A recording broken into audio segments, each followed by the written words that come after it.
Allah, let's pray. Yes, Father Lord, God, thank we come to you. your presence, Lord, with humility and thanksgiving. We thank you, Lord, for this very opportune time, Panginoon, sa buhay ni Sister Tess. Yes. Lord, in-accord po ninyo na ma-reach po niya ang araw na ito. Yes. Salamat po, Panginoon, sa faithfulness niyo sa buhay niya. Salamat, Panginoon, sa blessings na natatanggap niya, Lord, beyond imagination. Yes, Alam po Lord. namin, Panginoon, na marami po kayong mga sinagot sa kanyang mga panalangin. Lord, higit, Panginoon, na maiaalay po niya ang buhay niya sa iyo na maglingkod, Panginoon.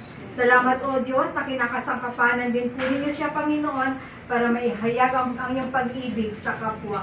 Maging, Panginoon, sa mission niya, with the FWD, Lord, salamat, Panginoon, na pinagpa-prosper po niya.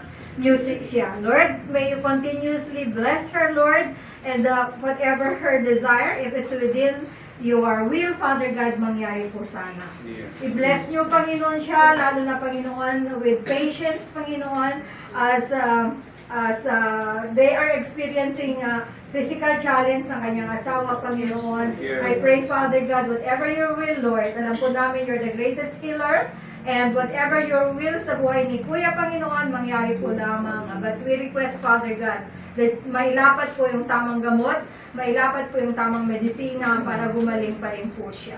Lord, I pray for the whole family that you will bless them, Yes, Father God. Lord. I pray, Father God, that they will be one in mind and in spirit, Father God, at kikilalanin kayo, Panginoon, that everything comes from you and everything is for your glory. Again, Lord, we entrust to you the life of Sister Tess.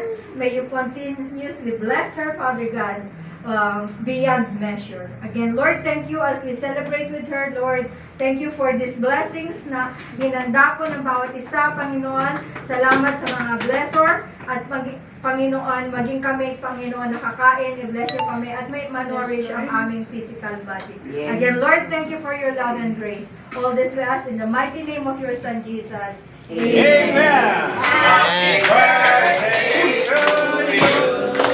Happy birthday.